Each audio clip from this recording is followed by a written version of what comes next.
Senator Sanders, welcome to The Story Is. Great to have you in Southern California. Great to be with you. So you're here advocating for this wealth tax, a 5% tax on the wealth of people making over $1 billion, a one-time tax here in California. You want it on the ballot.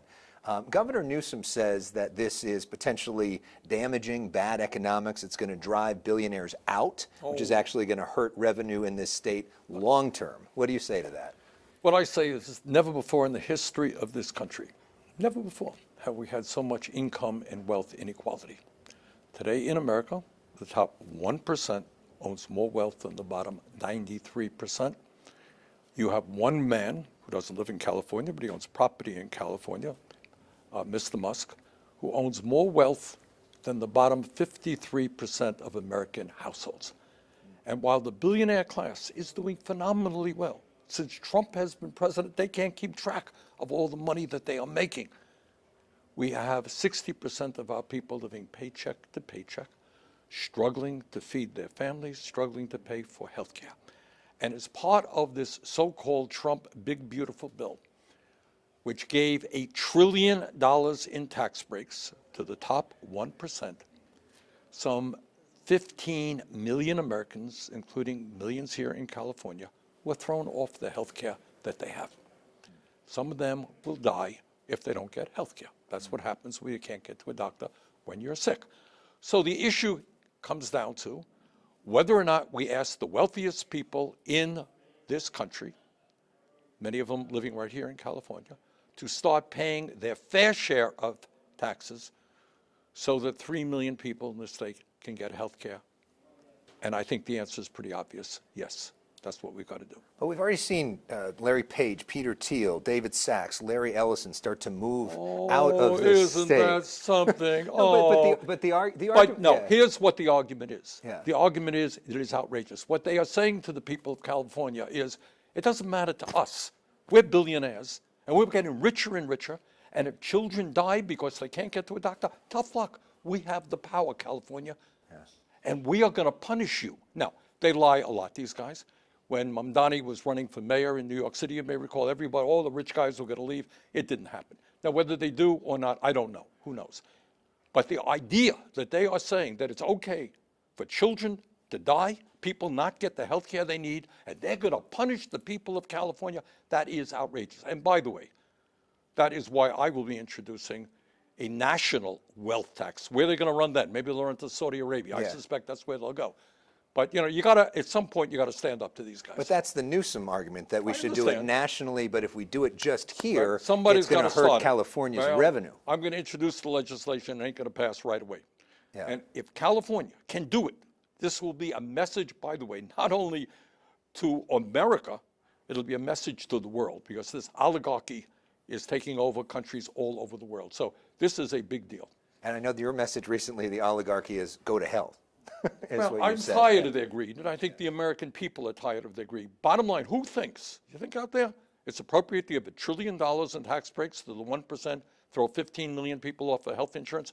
Nobody believes that. That's just the wealth and power doing what they do. But this issue is splitting the Democratic Party. We see Governor Newsom and Alexandria Ocasio-Cortez just in Munich recently, sort of different visions of where the party can go from here. What would you say are the most important lessons that the party can learn from you and your runs when it comes to attracting working people? Because that has been an issue that they need to do going forward. Well, I mean, I think the most recent, we have some really, I think, very positive recent examples of that. In New York City, when Mamdani began his campaign for mayor, he was at 1% in the polls. You know what he did? He got 90,000 grassroots people, volunteers, to start knocking on doors. He won the election. More recently, a dear friend of mine, Lilia Mejia, won a special election in New Jersey. Again, starting at no place, put together a grassroots organization. So what the Democratic Party has got to do is make a decision. Do you stand with the billionaire class, or do you stand with the working class? Working people are hurting. 60% of our people live in paycheck to paycheck. We're the only major country on earth not to provide health care to all people as a human right, et cetera, et cetera. So that's what this is about here in California.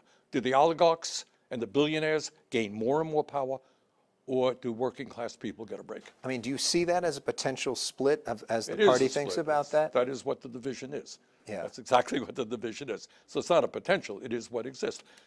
I think we are united, you know, the establishment Democrats and progressives are united in the need to defeat Trumpism. He is the most dangerous president in the modern history of this country. But in terms of how the Democrats go forward as a party, there is a deep division. President Obama recently spoke to my friend Brian Tyler Cohen, and he said at some point you age out of the system, talking about politicians. Do you agree with that? No. I mean, I think it's not a question of aging out. The question is, what do you believe in? It's not how old you are, it's what you are fighting for.